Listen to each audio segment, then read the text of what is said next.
Spartan menus, dangerous sports, a dangerous pet, and being over-competitive all the time.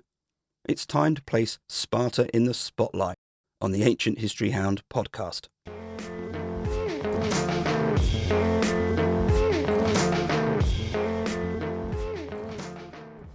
Hi and welcome, my name is Neil and this is the first of 3 episodes where I place Sparta in the spotlight. Over the course of this trilogy, I'll endeavour to scrutinise and challenge a number of depictions, stereotypes, misconceptions, that sort of thing, which I've come across in respect of classical Sparta. It could be that there's a nuance or context missing, or at the other end of the spectrum, where we just don't have the evidence to support what is being claimed or depicted. The first episode will look at the agoge in which a Spartan learned to be a Spartan, but also the communal mess or syssitia, and also the Krypteia. With each, I'll be giving an overview of it and applying some scrutiny. What does the source material say, and can it be challenged? Is there something between the lines? What don't the sources say? You might be surprised by this one, particularly with regard to something which I'll be talking about in this episode. The following episodes will be about the Spartan military and Spartan Society, where I'll also apply the same process. My hope is that you learn a bit more about each topic and have more understanding of the wider discussions about them. Before I begin the standard bit where I ask you if you can review or rate or just suggest by word of mouth my podcast to a friend or someone you might think would be interested in it. You can find me on X, Blue Sky, Instagram and TikTok as Ancient Blogger. There's the Ancient Blogger YouTube channel and the Ancient History Hound subreddit. I don't have my website, ancientblogger.com, anymore. That's largely because it was just too expensive and I didn't have the time to create the content for it. I will put resources and a reading list on the episode description so you can find it there. Okay then, here we go. When trying to understand Sparta, we are met with a big problem. There is very little about Sparta written by Spartans. What we do have, though, are 3 contemporary sources: Step Forward, Herodotus, Thucydides, and Xenophon. Their works cover the 5th and early 4th centuries BC, with Xenophon unique in a way as he served alongside Spartans as a mercenary in Asia Minor or modern-day Turkey. He also spent time living with Spartans. As such, his insights are unique and valuable, though of course, as with any source, they need to be challenged and not taken as always the absolute truth. Ironically, it's a later Greek who provided a lot of the information about Sparta, and where I say information, I do the air quote thing with my fingers. In the 1st century AD, Plutarch wrote his parallel lives. These were a series of biographies of famous Greeks and Romans. One such life was that of Lycurgus, a famous and mythical individual who's associated with reforms at Sparta which turned it into the state we know it to be. He also collated sayings of Spartans and sayings of Spartan mothers in his wider work. Plutarch wrote around 500 years or so after Sparta was at its prime, and this is an issue for a couple of reasons.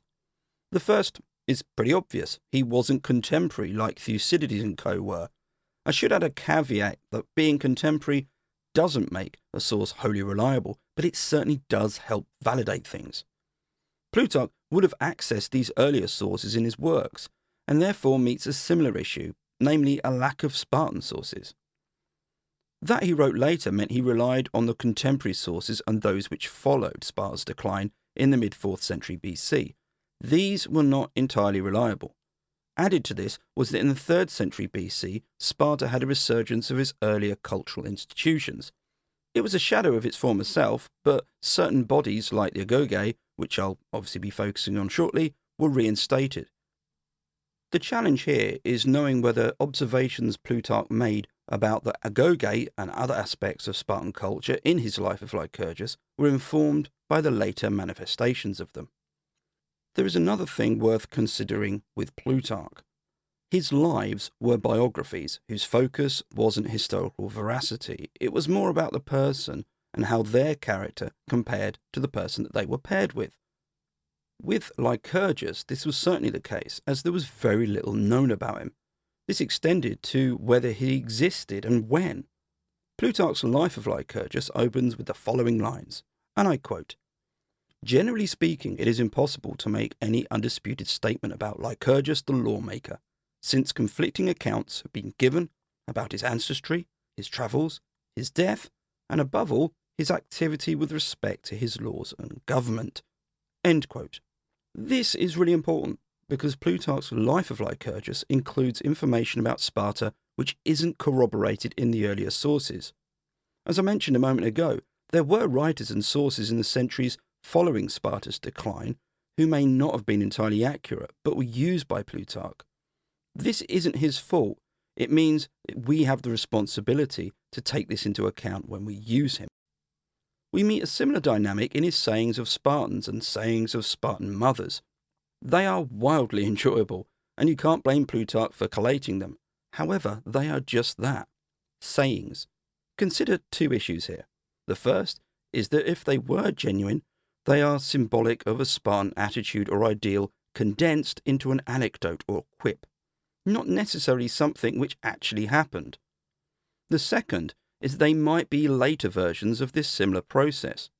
In the centuries following Sparta's decline in the mid-4th century BC, there was a fascination with Spartan culture.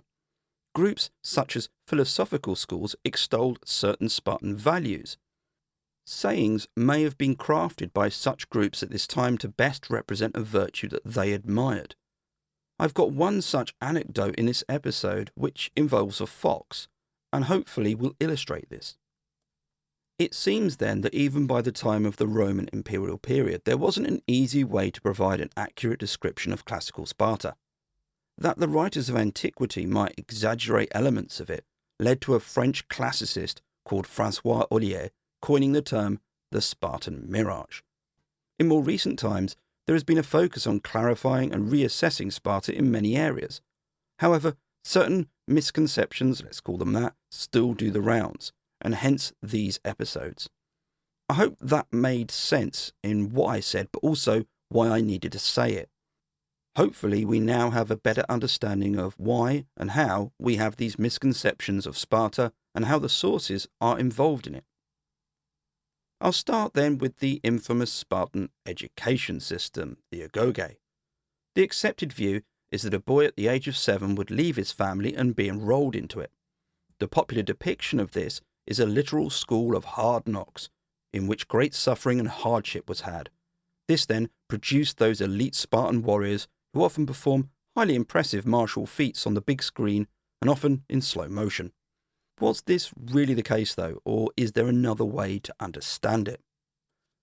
Though we have the age of 7 as when the Spartan joined his classmates, it should come with a caveat that sources didn't state ages through the use of numbers. In Sparta, there were words which denoted a wider age set and words which were specifically for an age band within that set. An analogy of this might be a freshman, or as I remember, fresher, whilst also being a student. However, each city-state had its own definitions, and these didn't align. Taking the analogy further, imagine being called a freshman in one place, but in another you were called an entirely different word, or just referred to as a student in terms of your age. Thankfully, this isn't a can of worms I'm going to open, but it is worth knowing, I think. Xenophon wrote about the agoge, which he was able to put his own children through, a huge honour by the way. It lacks detail, but we get the idea that boys were placed into age groups and overseen by an adult Spartan.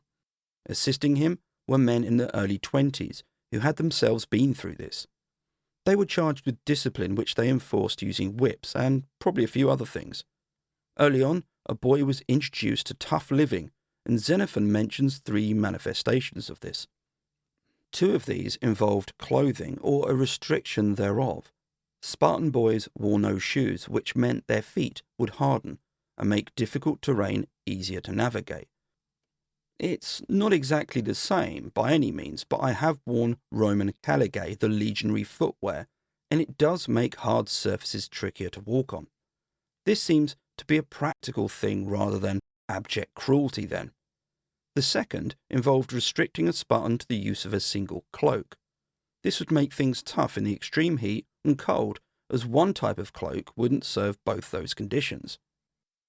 Here we meet a misconception I have often come across, that Spartan boys were naked apart from a single cloak which they were given to wear. I'll break this down and start with what a cloak is or was in ancient Greece. The word Xenophon used, translated as cloak or garment, was hemation. This was a rectangular piece of cloth draped over the left shoulder and wrapped around the body. It's sometimes mistaken for a toga. Underneath, a simple tunic-style garment known as a chiton might be worn. But even if not, it was still much more substantial than a cloak in the modern sense. As for why a single cloak was available, well, we need to consider three criticisms Xenophon makes about the other Greek city-states and how they rear their children. These were allowing shoes which softened the feet, and having a range of garments to choose from, which pampered the body. The third criticism Xenophon had was that other Greek city-states let their kids eat as much as they wanted. In contrast to this, Spartan boys were underfed, and this encouraged stealing to supplement their diet. Xenophon's rationale is that stealing made them better soldiers, because they had to be alert at all times, and it also encouraged them to be resourceful. If you got caught, you were punished, but only because you were caught. This leads me to an anecdote which you may have heard and I mentioned earlier. Plutarch includes it in his Life of Lycurgus, and I quote, "The boys make such a serious matter of their stealing that one of them, as the story goes, who was carrying concealed under his cloak a young fox which he had stolen, suffered the animal to tear out his bowels with its teeth and claws, and died rather than have his theft detected." End quote. It's a famous anecdote and symbolic of Spartan self-discipline, as opposed to what's often depicted as a historical event. That it can be believed as being a historical event is perhaps more important here, possibly not by everyone, but it helps us get a view of what might be believed about Spartan values in the time of Plutarch. Around the age of 20, a Spartan was eligible for the membership of three important groups. The first was the Hippes. These were 300 individuals identified as being essentially the best in those that were under 30, or so that's thought. These weren't therefore the 300 of Thermopylae fame, and the premise was that 3 individuals were initially chosen, and they chose 100 other Spartans, and indicated why they had chosen them. They would also state why a Spartan wasn't chosen, and here we meet a really important social currency in Sparta: reputation. The 300 were always being checked by those who didn't make the cut. They were scrutinized, and a big rivalry was encouraged. This often led to fights in the street, which were considered, well, just the norm. The 2 other groups I'll go to in a bit more detail because there are some elements which are really worth considering. The first is the Krypteia, which, according to Plutarch, was a terrifying secret service. He's described it in his Life of Lycurgus, and I quote, "The magistrates from time to time send out into the country at large the most discreet of the young warriors, equipped only with daggers and such supplies as were necessary. In the daytime they scattered into obscure and out-of-the-way places, where they hid themselves and lay quiet. But in the night they came down into the highways and killed every helot whom they caught. Frequently, too, they made their way through the fields, killing the helots who stood out for their physique and strength." End quote. Plutarch's description has formed the standard understanding and depiction of Krypteia, a clandestine group operating in the countryside whose purpose was to terrorize and kill helots. These were a subjugated people who I did an entire episode on. Their main role was to work the land, which was allocated to a Spartan, and this was vital, as you will hear later. This wasn't the only mention we have of the Krypteia. In Plato, we have a description of it from a Spartan character called Megillus, and I quote, "The Krypteia, as it is called, affords a wonderfully severe training in hardihood, as the men go barefoot in winter and sleep without coverlets and have no attendants, but wait on themselves and rove through the cold countryside both by night and day." End quote. With the removal of helots being targeted, Plato's account presents a very different picture, one in which a group of men are sent into the countryside almost as a rite of passage. Perhaps that was what it was, an opportunity to belong to a prestigious group who were considered hardy even by Spartan standards. This type of a rite of passage is not uncommon in antiquity. So why then did Plutarch's account include that function of killing Helots? Well, there are a couple of options. The first is that it was all invented and added due to later sources which like to exaggerate claims of Spartan cruelty to Helots. It's possible this is the case, as other contemporary sources don't mention it, which might be a surprise given how brutal it sounded. The other option is that it's exactly as Plutarch described, but just not referenced by contemporary sources. This is plausible, though pretty surprising, and I'll explain why in a moment. Now, there is a third which I'm more drawn towards, and it's a mixture of the two. Plutarch's commentary has two situations where Helots were killed, and these feel at contradiction with each other. The first situation is where a Helot was travelling by road at night. Why was that important? Well, Sparta was paranoid about Helot rebellions, and given that these were farm workers, any Helots on the road at night might be up to no good, or at least in the eyes of Spartans. Perhaps they were meeting up with other Helots to plan something, or assembling to rebel. Here the function is as a control on the Helots, which, as awful as it sounds, makes sense from their perspective, and fits into their wider practices in this context. The latter situation is a bit more random, to kill physically fit Helots at their workplace during the day. This, as you will hear, could have serious consequences, as it could affect the output of the farm. From a control perspective, it also makes less sense. This type of action would likely cause unrest. If you listen to my episode on Helots, you'll get a clearer picture of how Sparta used various techniques to subjugate and suppress the Helots. The second situation then feels that it is a bit of an exaggeration, perhaps a later invention, particularly when we consider an account of an atrocity inflicted upon the Helots by Thucydides, a contemporary source.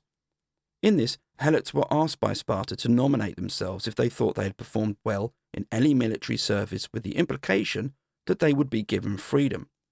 Around 2,000 did just that, and they were done away with shortly after.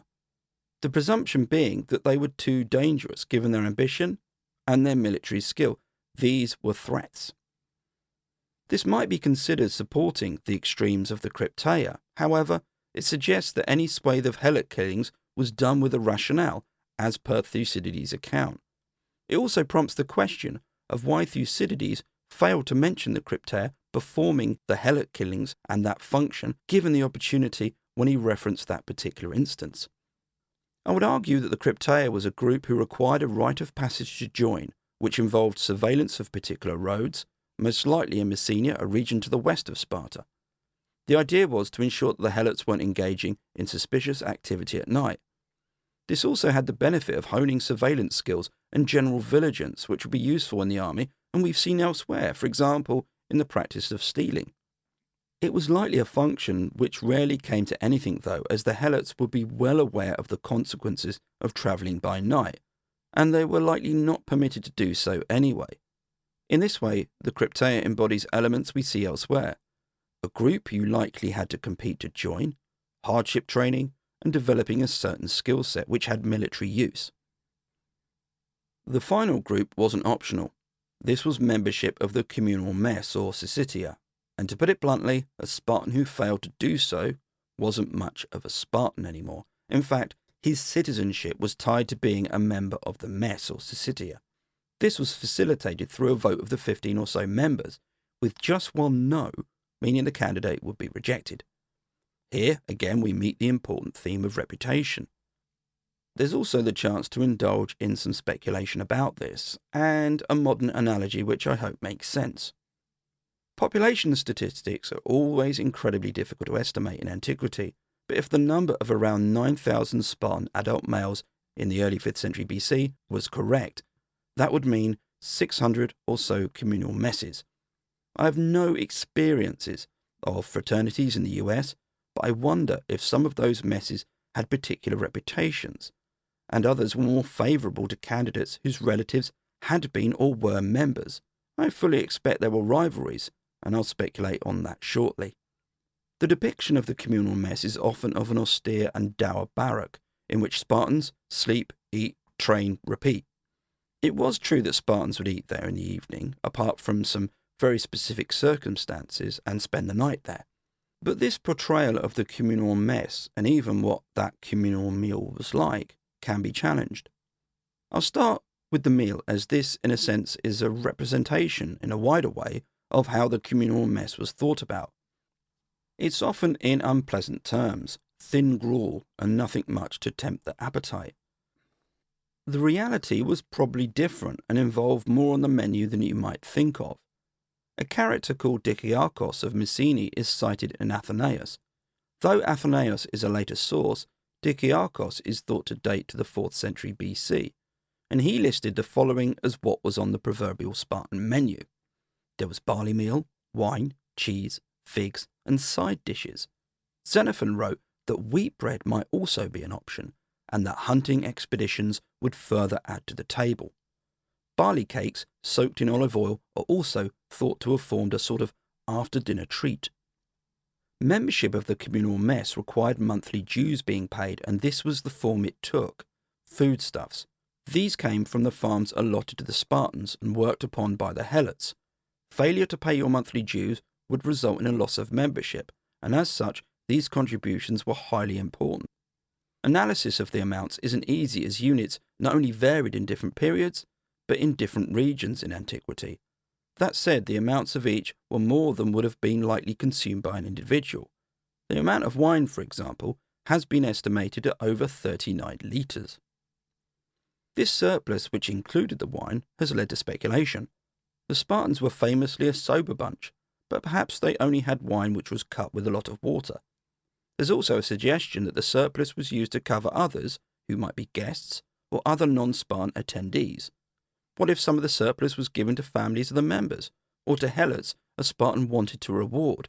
As I mentioned in the episode on them, the controls placed on Helots could involve a carrot from time to time, not always a stick or worse.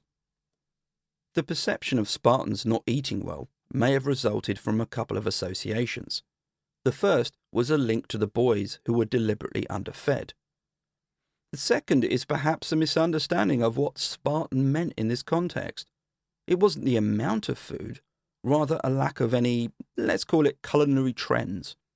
At Sparta, you wouldn't encounter an exotic sauce or new dish. It would be the standard fare. Side dishes or additional donations from hunting would provide some variety, but not a great deal.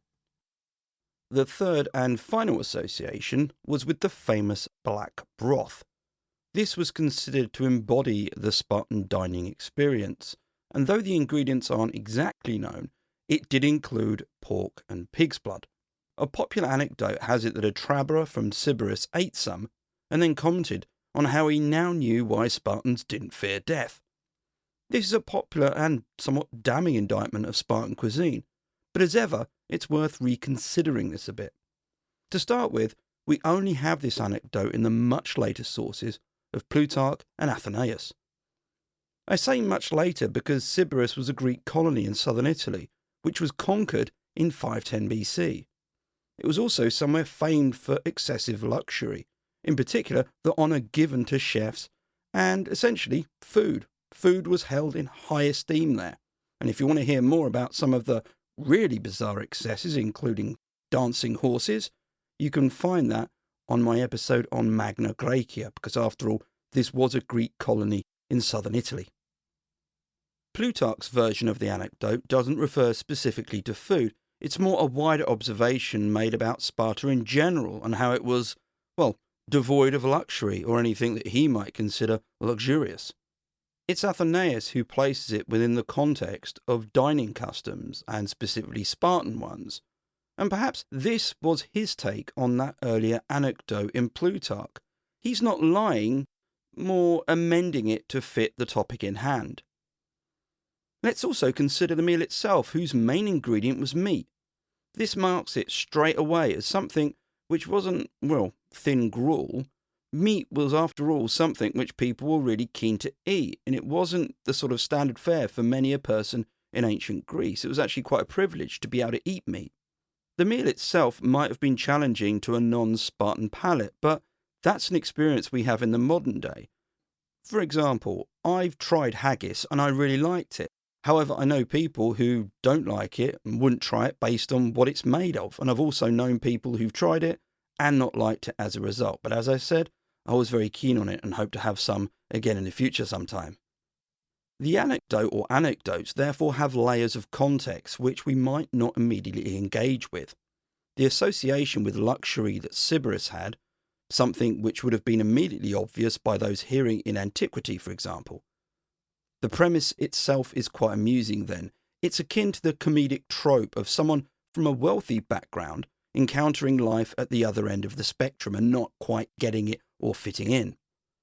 When seen in this context, the anecdote is just that, a good anecdote. Now, there is little doubt that Sparta was perceived as rigid and dull in its cuisine, and that the black broth was symbolic of this. However, the danger here is where the anecdote is taken out of context and used to provide a much broader generalization that Spartans ate little in the communal mess, and when they did eat, it was largely inedible or considered a tough challenge in itself. This clearly isn't the case. The Spartan black broth was a side dish, and they had plenty of other things to eat, and perhaps the cuisine wasn't as varied as other places in ancient Greece, but it was still relatively substantial. You'd eat well if you were in a communal mess in Sparta. And that takes me on to considering what it must have been like to eat in the communal mess. In short, I think it was pretty enjoyable. You'd have plenty of discussion, and I dare say a lot of boasting, because you had mixed age ranges and various people. And we can see this type of dynamic elsewhere through communal eating as an institution. Crete, a culture which was accepted as influencing Sparta, had the Andrea as their version. This was a type of communal eating which involved men. And there were differences, I should say. They weren't exactly the same, but there were also similarities.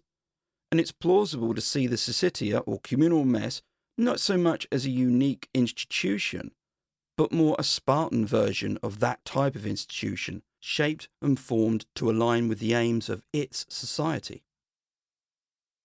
It's possible to challenge the more austere depiction of the syssitia as a sombre barrack, and find it as something else.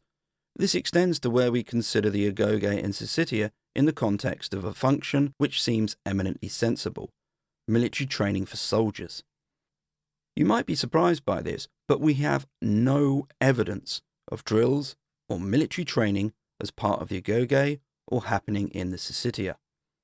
A challenge to this, and a perfectly acceptable one, would be that it wasn't called out by the sources because it was such an obvious thing. However, lack of this type of training is mentioned in two contemporary sources. In Plato's Laches, the topic of training and armour comes up for discussion. Was it a good idea? Laches replies, and I quote, "I conceive that if there was anything in it, it would not have been overlooked by the Lacedaemonians, whose only concern in life is to seek out and practice whatever study or pursuit will give them an advantage over others in war." End quote. By Lacedaemonians, he means Spartans, as I'm sure you've realised. In Xenophon's work Sauropedia, he has a character state that men know how to fight naturally, so training specifically to do so just isn't worth it. Now, I'm sure that some training in this regard was done, just nothing excessive, and I'll come to why this wasn't necessarily an opportunity missed in the episode on the Spartan military. What then were the Spartans doing as part of their education and membership of the mess, if not endless crunches, hardship, and fancy spear drills? Well, there were many other things on the laconic to-do list. There was oversight of the farm a Spartan was allocated, especially given the importance of it, which hopefully you now can appreciate. Hunting, as mentioned earlier, was also very, very popular. In particular, boar hunts made with spears, and you get the sense that perhaps spear skills would be developed in this way. For those old enough, there was the Spartan political system, where you would vote or at least contribute to. Spartans spent a lot of time at the gymnasia, and being the very pious bunch, the numerous festivals would have required attendance and perhaps participation.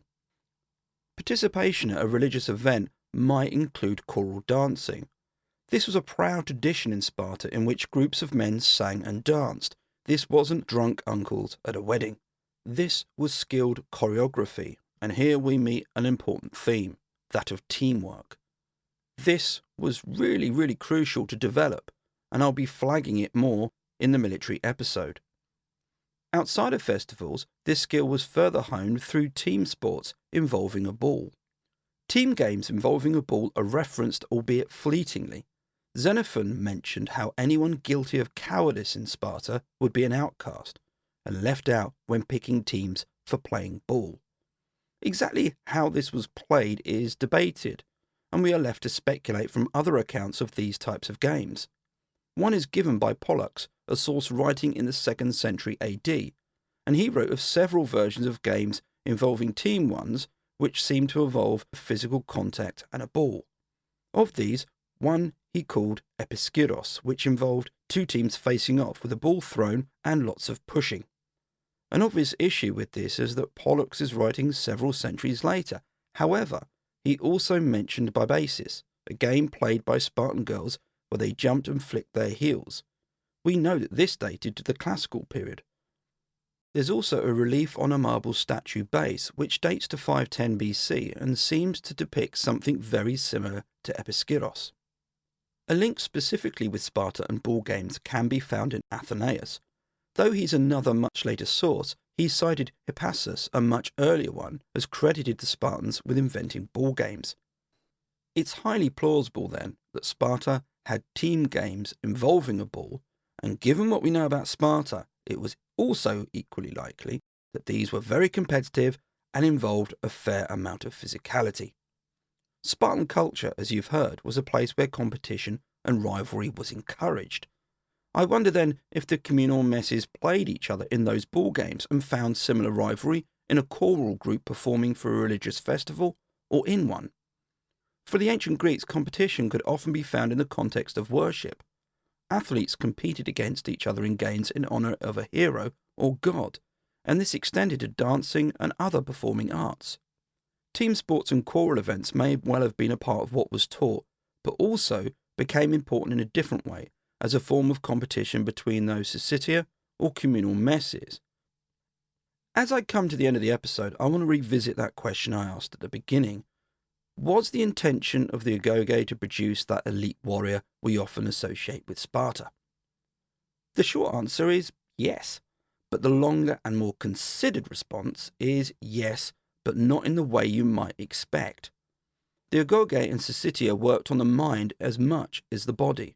It was focused really on indoctrination as much as anything else.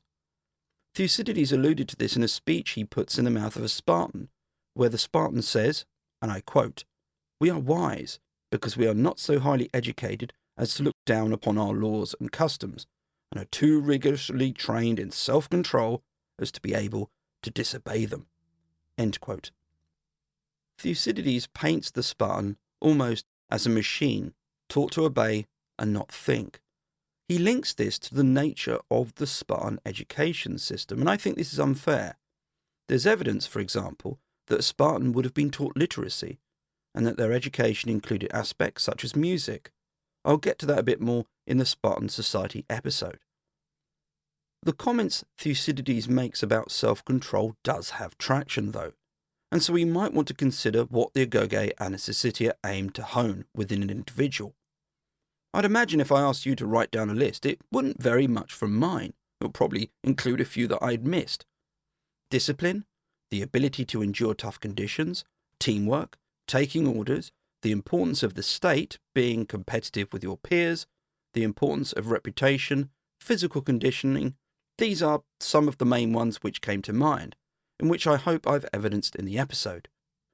Many of these are involved in developing a mindset, and perhaps this is what may have surprised you. As I've mentioned a few times, I will get into why these were beneficial on the battlefield, but what we don't have as much is military training, formation drills, weapons training, that sort of a thing. The agoge and syssitia worked in tandem to curate an individual capable of serving the state in the most extreme manifestation, as a soldier. So yes, that is certainly true. But both structures were much more than that. It was about creating an individual whose sole function was obedience to the state, both on and off the battlefield. Fighting in armour is just one example of this.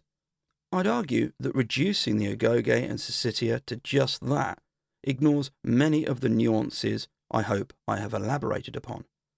As a result, we might appreciate these two institutions with more depth and clarity. The communal mess can be argued as much more than how it is sometimes depicted. It was more an exclusive club for a demographic who might be considered nobles. They ate together, hunted together, played sports, and engaged with the wider Spartan culture, such as festivals. In the next episode, I'll be looking at the Spartan army and picking up with many of the values and skills which the agoge and syssitia looked to furnish a Spartan with. How they resonated on the battlefield might surprise you. I hope you have found this interesting, and if nothing else, you'll know how to not look after a fox cub. But get in touch, let me know your thoughts. Until next time, keep safe and stay well.